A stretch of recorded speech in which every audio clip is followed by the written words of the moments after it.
Daily Blast Live. We're talking about what you're talking about. Thrown under the bus. No. Always live. Always real. Always unpredictable. I'm not okay with that. It sounded good when I thought. Log on and join our live conversation. Yes, I don't like that. You're 100% right. DBL starts right now. 3, 2. Welcome to DBL. It is Monday, June 17th. We are live, and we're talking about what you're talking about right now. I'm here with Stephanie, Tori, Brandon, and I'm Sam. Let's get started. O.J. Simpson is now on Twitter, and surprise, surprise, he's facing a lot of backlash. It all started at the end of last week when the 71-year-old joined the social media platform with an announcement that he had a rather ominous ending. Take a look. Now, there's a lot of fake OJ accounts out there, so this one, at the real OJ 32, is the only official one. So this should be a lot of fun. I got a little getting even to do. So God bless. Take care.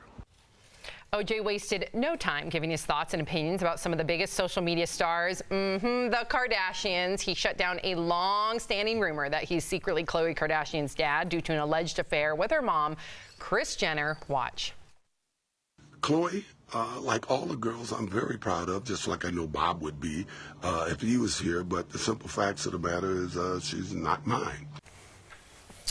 OJ wants back into the limelight. And We're talking about the Juice Heisman Trophy winner.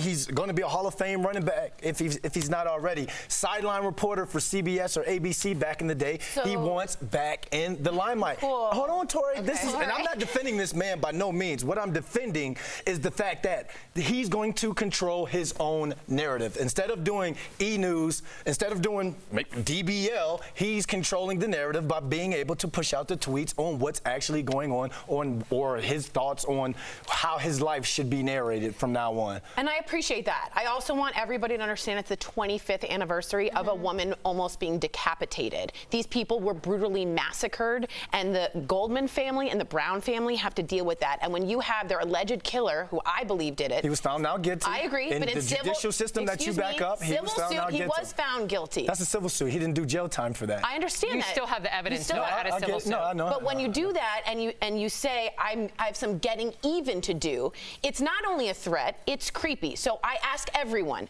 don't follow the man. Don't give him the credit. This is awful. Back off. Get off of it. See, the thing is, it was like, so he joined Twitter 2 days after the 25-year anniversary, obviously, of the murder of his ex-wife and friend. But the thing is, when is ever going to be the right time for him to join? There's always going to be like, oh, it was 10 years, it was 15 Maybe Domestic Abuse Awareness Month. Maybe you talk about the domestic abuse you went through, anger management. You don't do it on the day of the Bronco chase, which is today. Wow. Once not again, okay. Controlling his own narrative is not Tori's narrative. It's the Juice's narrative. It's the Juice's narrative. All right. Skip the juice. Chime in, DBL Nation. Chime in. Speaking of controversial social media posts, Bill Cosby might be behind bars for drugging and sexually assaulting Andrea Constand in 2004. But that didn't stop the 81-year-old from posting an unexpected Father's Day message on social media. Check out this message from the disgraced comedian on his Instagram account. In it, he writes, hey, hey, hey, it's America's dad. I know it's late, but to all of the dads, it's an honor to be called a father. So let's make today a renewed oath to fulfilling our purpose, strengthening our families and communities. America's dad, seriously? Has this man got no shit? Obviously, I don't think it would have been him. I think it would have been someone who's got access to his accounts. Yeah. But whoever's done that has done the worst job ever. It's almost like a troll. And strengthen our community. And we had a lot of the alleged, victims on our show. Yes, we had one in particular that actually came into the studio, and we heard their accounts and we heard their stories. And again, it's almost like narcissism at its finest. You don't realize, I think no matter where he's at, people still fawn over him because of his fame, right? I don't think he realizes, still to this day, Brandon, what he's jailed for. And he's not going to, Sam. It's the limelight. It's this social media addiction that we have. You can be in prison. I think it's more than that. You can tweet out. I think what Sam is saying is right. Because remember his perp walk, right, where he was like kind of smiling? That's a man that is unaware of reality. He did shows, Tori. Yeah. While he was on. That's cray. Yeah. While he was on parole, he was doing comedic shows and stand-up, and people went and supported him. Don't gang up on me. You're right. Gang up on the 3.5 million followers he has, and for him to call himself America's dad, no. I think that's James shameful. Avery is America's dad. Rest in peace, Uncle Phil. Uncle Phil was great. There you go. I know, I loved him. Yeah. This is a really serious story. Authorities in Phoenix are apologizing right now. It's all over this video that went viral. It shows 2 police officers threatening to shoot a black couple and their young children after a reported shoplifting incident. Here's what the 24-year-old mother, Aisha Harper, had to say about it. They automatically came straight to us with like force, like angry, like they was ready to like I thought I was gonna get shot in front of my kids. Wow. Now officials are responding, including the chief of police. Here's what she told our sister station, KPNX, in Phoenix. I apologize to the family for the interaction. To be honest with you, I'm apologizing to the community too, because that is not what should have happened in that circumstance. The mayor of Phoenix is also apologizing on Twitter, posting a statement that says, in part, there is no situation in which this behavior is even close to acceptable. I'm deeply sorry for what the family went through, and I apologize to our community. The couple has filed a $10 million civil rights claim, and Jay-Z's Rock Nation has agreed to cover their legal cost. Before we chime in here, Brandon, I want to hear from you. What were you feeling when you watched that? Obviously, I was mad, but it's like just another day being black in America. You know, this is how they see us. Like, this is why she came out with the Netflix documentary. This is how they see us, because it continues to happen. And for all the people out there, and can we get off of that real quick? To all the people out there in those comments who said that this was justified because a 4-year-old took a Barbie or whatever out of a Family Dollar. To hell with you. Do they deserve a family deserves to have a baby, to have a gun pulled on a baby? No. Is that where we're at right now? That is where we're at, Brandon, unfortunately. And the reality is it would not have happened to my family or Tori's family or Stephanie's family. And that is blatant racism in our country. And I'm sorry that when you see that, it's a normalcy for you, because it's not for us.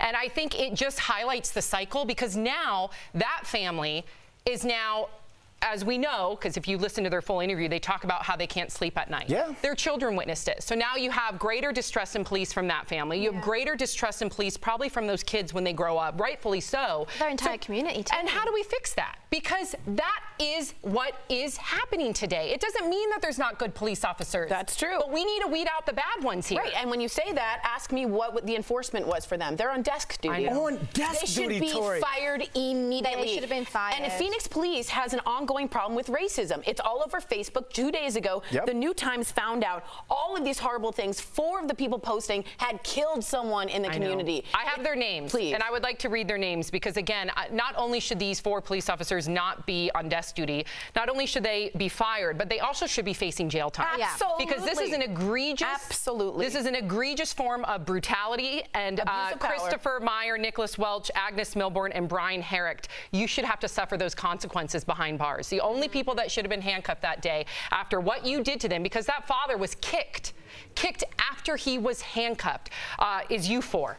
And I really hope that we see the Phoenix community. And lied on the police report. You lied on the police report. And lied. And you wonder why there is distrust once we hear about police findings, because this happens. So if you are a bystander, again, this is power. 2 people recorded that conversation, and you hear them saying, calm down, to the cops. Yeah. They de-escalated the situation more than the police. And you know what, before we move on, there's a lot of really fantastic community leaders and police officers that I saw that have chimed in over the weekend that are saying, we want these people out too, because they're tarnishing our good work and our reputation. So let's remember that we all have one common goal here, to weed out the bad ones, because there's a lot of good ones out there that deserve to be praised. This is also why I know I talk about this all the time on this show, how I feel about guns and what I feel about the police here being able to have guns. This is why there should be so many more rules and regulations in place. This is why the police should have to go through vigorous training, mental, psychological testing. That in the UK. Like, this needs to be done. It's not a joke. And also, if you're having a gun, you should have a camera on you at all times. It's recording, or you will go to prison for using that gun. It's yourself. A weapon. It's a weapon. Well said. Let's get in this last story really quick. The president sat down with ABC's George Stephanopoulos for an in-depth interview that aired last night. But there was one moment that everyone is talking about. Watch. But at some point, I hope they get it, because it's a fantastic financial statement. It's a fantastic financial statement. And let's do that over. He's coughing in the middle of my answer. Yeah, okay. I don't like that, you know? When your chief of staff. If you're going to cough, please leave the room. So it turns out the president kicked out his chief of staff from the Oval Office, Mick Mulvaney, who you see here. Tori? Yeah, so apparently this is a thing with Trump. Can we show the tweet really quick? This is someone who has information from a reporter, a text from a former 2016 Trump campaign staffer. I was told by multiple people when I came aboard to never cough or sneeze while in the presence of Trump. He thinks it's a sign of weakness and a lack of control. Nobody ever recovers. And it's just so interesting what he finds is uncontrollable, and yet he tweets constantly every day, sometimes 75 times a day, but a cough, an involuntary motion. I will say, not to defend Trump, but at the same time, we all have our quirks about us. I have no problem with him having that quirk, but it's how you say it. Yeah. Right? It's how you talk to people, how you treat people. And again, not defending him as well, but we're talking about narrative. If he's talking about his financial statements and someone coughs, it's like someone coughing like, yeah, right. I get that, totally. You know what I mean? But then just say, hey, can we take that again? I hate when people do that. Can you how you say it? You'd have thought there'd be someone in the room who would quietly go up to the gentleman and be like, excuse me, this is important, you need to move out. Exactly. Right. He knows TV, I get that. He Right. wants to have a clean take, but We gotta go. Get out of here. We gotta go to Go. commercial. Come on, Sam. DBL is live. We'll bring you breaking news as soon as it happens. Coming up, do you believe in UFOs? The star of the History Channel show Ancient Aliens makes his case for alien life right here in DBL. And you, the viewer, are our fifth host. A nationwide outage prevented shoppers from checking out at Target stores. So DBL Nation, would you just ditch your full cart or put your items back where they belong? This is a good one. Your comments coming up next. Hi, DBL Nation. Kelly Schubert here with the DBL Digital team. I am having a very strong internal debate about this fifth host today. I went back and forth. My biggest pet peeve is when people don't return their carts, you know, when you're at a grocery store or something and you just leave it in your parking space. Hate that. But then I started thinking about this Target thing. If I have a normal Kelly Target basket full of $300 somehow worth of stuff, am I going to put it all back if their computers are down? I can't make a decision. It's stressing me out. Please write us in. Give us your DBL take. Let's go to the desk and see what's going on over here right now, though. Hey, guys. Happy Monday. What's happening? Happy Monday. Some good conversation in that first squad. Happy birthday to my grandfather as well. Yeah, great happy conversation. birthday. Yeah, we have a number of people Great chiming in. conversation. Raji Noah Wilk says, this is no longer shocking. The police are afraid of black people. Absolutely terrible. So this is exactly the different reaction between Brandon and I. And I love that we can talk about this here on this show. Is for Brandon, he saw another day being a black person. For me, I saw, of course, we both saw something completely egregious. Yeah. But for me, it just absolutely made my stomach sick because I've never had to even remotely consider that happening to me. You have to consider that happening to you all the time. I mean, I remember when I was, in the 4th grade or something, my mom was taking us home from football practice, and we stopped at an Exxon, and I stole some candy.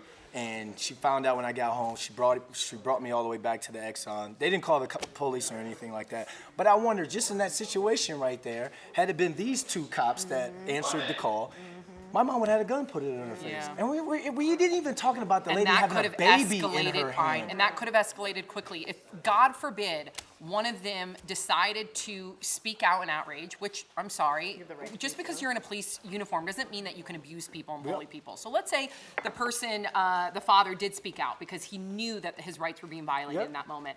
He could have easily lost his life if things would have escalated. And how about this, when they say, put the baby down, put the baby down. And she goes, she's a baby, she can't walk. Yeah. Imagine. In Phoenix, which is 100-something. Yeah. An infant.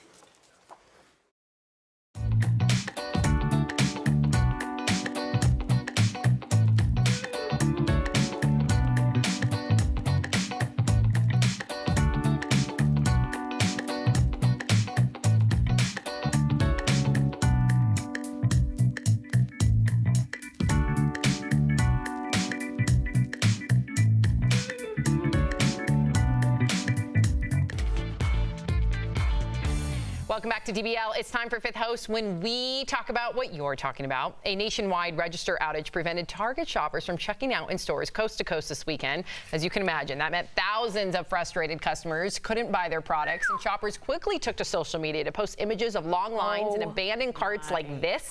So DBL Nation, would you return the items in your cart or just walk away and leave? We got to hear from you. All right, here we go. Deb from Twitter says, I'd put the items back. Really, Deb? Because that line of people are now going to Walmart. I got to beat the traffic. Time to go. That's really funny. Evan from Facebook says, I hate long lines. I would for sure leave. Evan, I'm with you. The problem is, if it's Target's problem, make sure you have someone coming down the lines asking if they need anything. You shouldn't, if your computers are down, it's not up to the customers. At Salt and Straw Ice Cream, if there was a long line, we go out, give free ice cream. It's just customer service. Alicia from Facebook says, I would just leave and go to Walmart. It's cheaper anyway. True story. But no, I think if this happens, it's not your fault. You shouldn't be expected to return all the items. I would hopefully just leave my trolley and hope that it'll come back on soon and come back later. There you go. Jimmy from Facebook says, why wait in line in a store when you can just order it on Amazon? It's 2019. People get it together. I hear you. I'm complicit with the Amazon stuff, and I'm trying to reevaluate that. But hey, I would put away the perishables. I would. I wouldn't put everything away in my cart. I would. Mama got to go I'll do be stuff. honest. What about all the eggs and all the, even though I don't eat eggs, but what about all those perishables? Target eggs are fine to me. I don't know why you Americans always are so bothered about eggs being in the fridge. They're fine outside. Oh, she's right. Yeah, Really? that's true. Yes. Yeah, she's actually right about in that. England, no one puts eggs in the fridge. What are you doing? It's fine. Hey, you also call carts trolleys. Trolley, keep the trolley out. It's fine, guys. You can keep eggs out? Yeah, you can keep eggs out. Get that last one in. Emily from Facebook says, at that point, I would just leave and go somewhere else. I don't have time for that. Exactly, Emily. It's time to go to Target. This would never happen at Target, only at Target.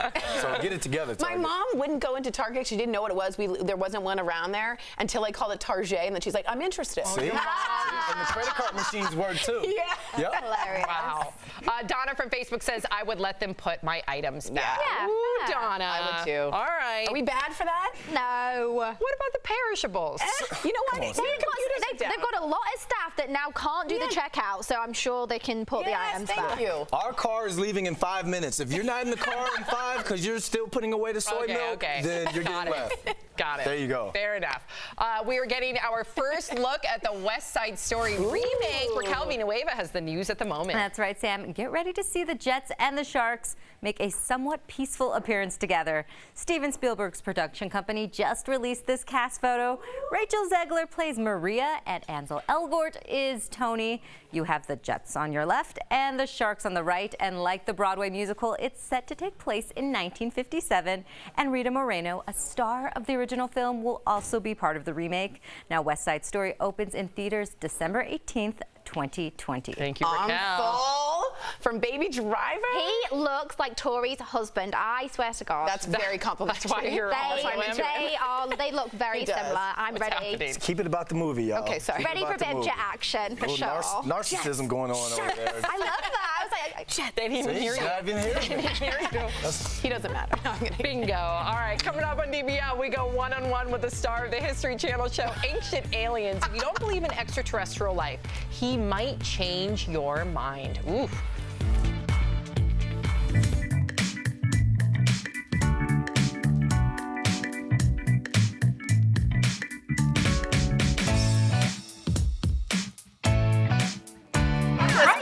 Brandon is Chris Clark. He's blown his mind by the idea that you don't leave eggs or have to leave eggs. I don't know though. a few days out, a week out, it's fine. Eggs are absolutely Well, I guess if fine. you have farm fresh eggs, because the chickens lay eggs every day. Right. So Yeah. if you have farm fresh eggs, you use them, and then you get more eggs because the You know chickens what? are so into them. The best eggs are duck eggs. Yeah, If you can duck have eggs. duck Yeah, eggs, like they are 22 the best. days, I yeah. love a good Duck duck eggs egg. are very good. Love a good duck egg. So here's the deal: tomatoes, refrigerator or not? Tomatoes. You don't need to. What? Don't What? refrigerate your tomatoes. They get really stale and the flavor dries. You don't need to refrigerate them. You know when you get, how do You you put them say in a it? little I basket. was, when Stephanie Herbs. sat at my house, I got you eggs. I So left were you- them in the fridge. Were you like, why are they in the fridge? No, I'm used to it. I'm used to it. Everyone freaks out over eggs and put them in the fridge. In England, it's like not really a big deal. Do they last longer? Like if I'm mean, I'm single, I live alone, I get a dozen eggs, I'm not going to eat them in less than a week. Thank you. I don't know. I've never studied how long an egg lasts. I just eat it. But generally, they're fine out of the fridge for like a week or so. It's fine. All right, guys, we Oh, need it's to me. know. I've got to go. Sorry. And bye. we need to know this excellent question. Sorry.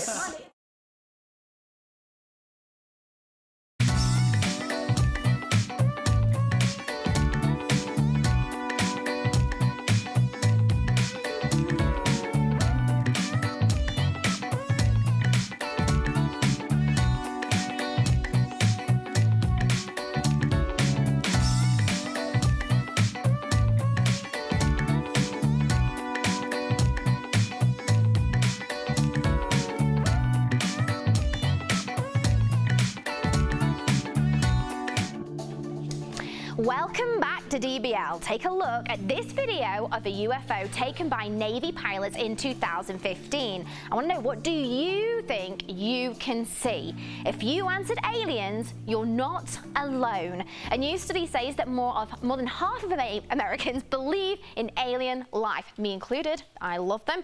Giorgio Tsoukalos is a star of History Channel's hit show Ancient Aliens, and he spent his entire career researching alien contact with Earth. We spoke with him about alien mania for today's DBL Spotlight. Welcome, Giorgio, to Daily Blast Live. I am a big fan and I'm excited to talk about Alien Con, but as the star of History Channel Ancient Aliens, I've got some out-of-this-world questions for you first. The New York Times recently set the internet on fire with an article about several UFO sightings by Navy pilots in 2014 and 2015, and the Department of Defense brushed it off. But Giorgio, I need to know, what did you think those sightings were? They're all going against the wind. The wind's 120 knots from the west. The fact that 2 weeks ago the Navy has come forward and said that they have now new guidelines how pilots should respond to these UFO encounters is fascinating, because governments around the world, including the US government, are now exploring the idea, well, what if? And I think it's just a matter of national security, because the US government says it's not ours, so either somebody else around the planet has better technology than us, or could it be extraterrestrial? It's tremendous that governments worldwide are now embracing this question. And speaking of UFOs, Vox published an article saying that there are as many Americans that believe in alien life as there are Americans that believe in God. So is this surge in belief a pop culture phenomenon, or do you reckon that we could be being prepared for something bigger? In my opinion, it would be fairly boring and kind of an insult in the face of creation if Earth would be the only game in town. So the idea that perhaps other extraterrestrial intelligent civilizations exist throughout our galaxy and perhaps even throughout the universe, and that we are just one tiny cogwheel in this gigantic mechanism, which is wonderful. And before we go, I want to play a quick game. So I'll name a famous alien and you tell me whether Hollywood got their depiction right or oh so wrong. So we're going to call it Alien versus Giorgio. You ready? Yep. E.T. Very good, yes. Very correct. And what about aliens from the Alien franchise? Hollywood. Entertainment. The Coneheads. Those Coneheads actually exist as bona fide archaeological artifacts. And what about Jabba the Hutt? Oh, Jabba, yeah, well, he's, I better not talk about him. Well, thank you so much, Giorgio, for talking to DBL. And if you guys at home are ready to search for the answers among the stars, then check out the Alien Con in Los Angeles, June the 21st. Thank you again, Giorgio. I think you've been fabulous. Thanks, Stephanie. Much appreciated. Thank you. Thank you. We'll be right back. Promotional.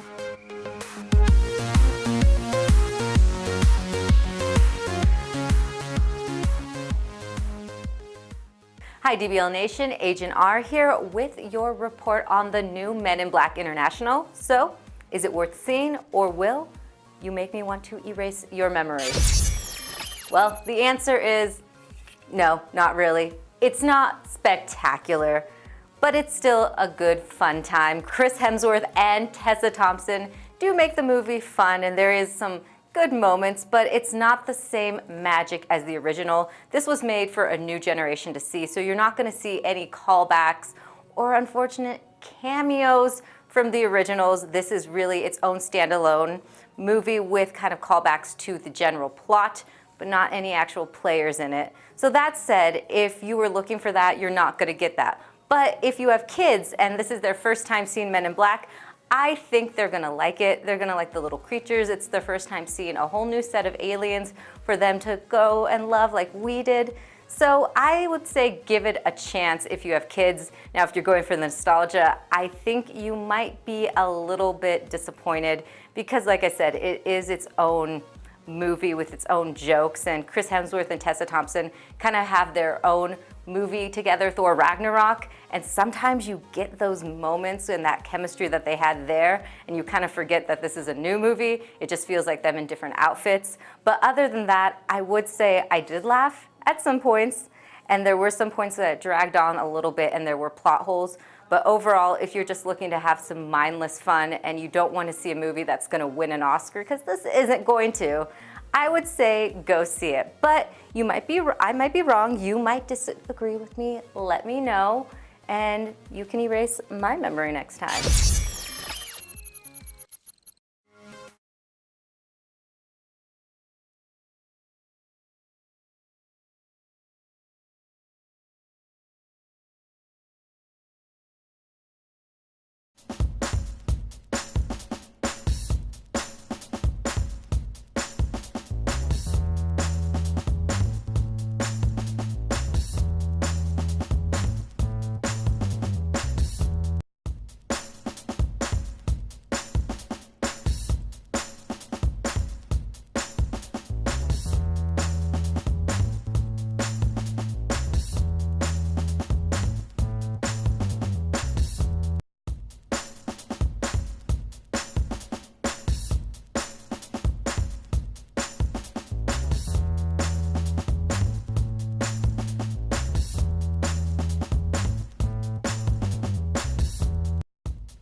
Welcome back to DBL. We love sharing viewer comments. So, Tori, what do we get? Okay, so today in the meeting we were talking about the cart, and I didn't think it would bring up the trolley. Or the trolley, as you say. People are writing in. So, Stacy Sorber, I would put my stuff back. I used to work in retail. I also worked in retail, and I still wouldn't put my stuff back. Brandy says, if I have a toddler meltdown, I apologize and leave my cart in the middle of the store. If the computers were down, then yes, I would put my stuff back. Well, Ellis Walker says, if the computers are down at Target, go to Walmart or order it on Amazon. Guys, they have staff there that restocks it. It's their fault the computer's down. At any good store, customer service says, it's our fault. Leave your cart if you need, we'll restock. That's the way to get me to come back. Is that too much to ask? I would put the perishables back. I'm a terrible No. person. Back to I wouldn't. I'm going to be honest, I wouldn't. Yep. That's all on right. them. Fair enough. Fair enough. We'll see you same time, same place tomorrow. Have a great Monday, everybody. Take care.